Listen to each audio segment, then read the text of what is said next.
what I said. Can you stop copying me, please? Stop copying me, please.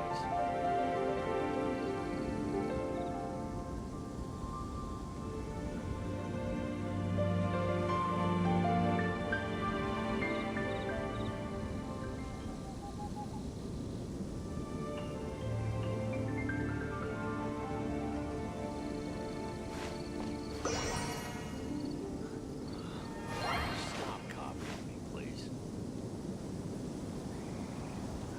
That's what I said. So can you stop copying me, please?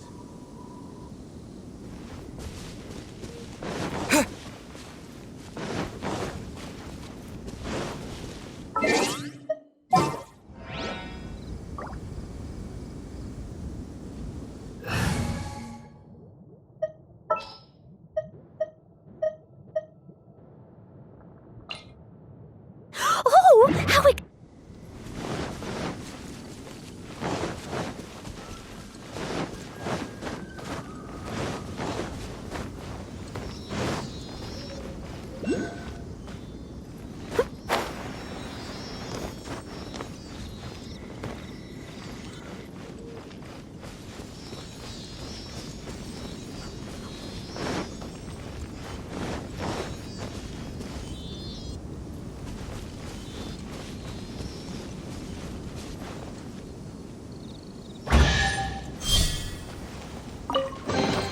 A little dusty. Best give it a spring cleaning.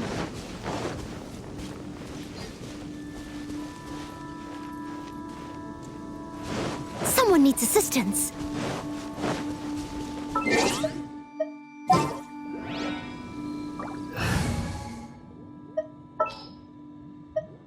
At the ready.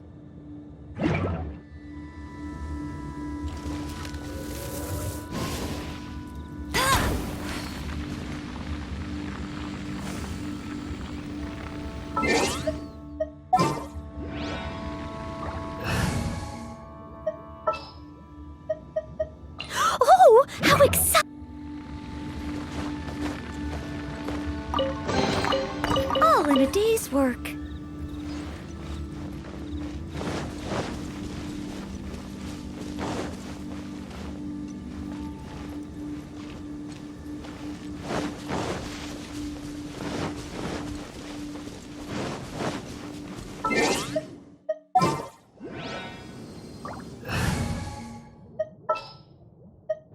Just what will we come across this time?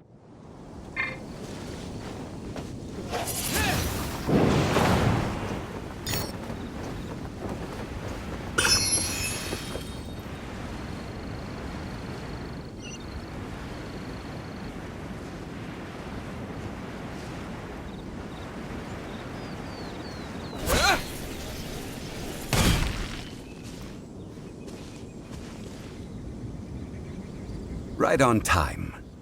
I myself only arrived moments ago. Did you enjoy your visit to the Jade Chamber? It was so big and pretty and expensive. Paimon's never seen such a fancy schmancy place before. Indeed. It's second to none in all of Leo. Then you met with Ningguang, I trust? What did you talk about with her? She's super rich and so generous. Paimon thinks she's very friendly. Yeah, his take on Ningguang is quite different from Paimon's. He thinks that even the tactless Yuheng is more trustworthy than her. Oh. So you also met with Keqing then? What did she have to say? She said the time of the Adepti has long passed. If even the Liu at Qixing don't want to face that truth, then what future is there for Liu? No respect for the divine. Indeed, contrary to the ever-bold Keqing, Ningguang is more of a businesswoman at heart, though they are both members of the Qixing. Although she's friendly, there's no way of clearly discerning her true intentions. Yes, she has only relied on herself to rise to her current position. No ordinary person could ever achieve that. It's said that she's the one behind the constant expansion of the Jade Chamber. It's the second most important thing to her. Even if she ever gave up the position of Tianquan, she would never give up the Jade Chamber. The Jade Chamber is only second. What's the most important thing to her then? Why, Mora, of course. All Ningguang talked about was the Fatui this and the Fatui that. She said that after Rex Lapis was murdered, the Fatui have constantly been trying to sink their fingers into Liyue, and that they aren't to be trusted. That is how the Fatui have always been. It doesn't surprise me in the least.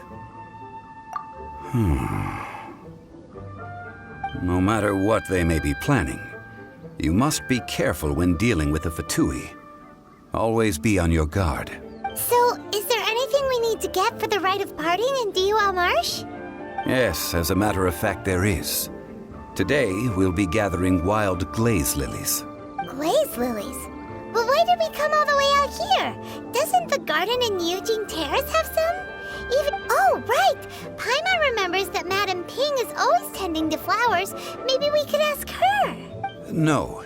Those lilies have all been gardened by people.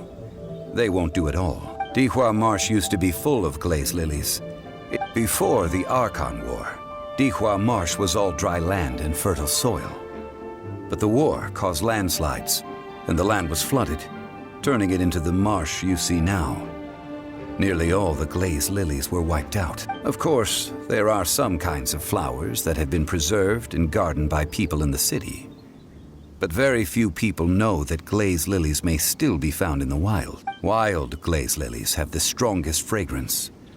If we want to follow the true tradition of the rite of parting, we must grind up the wild lilies and place the powder in a censer of everlasting incense. But I'll need your assistance in gathering these flowers. No, I need you to sing to them. Singing to the flowers will make them more fragrant. So how good is your singing? Really? Why doesn't Paimon believe you? We'll only know once he starts singing.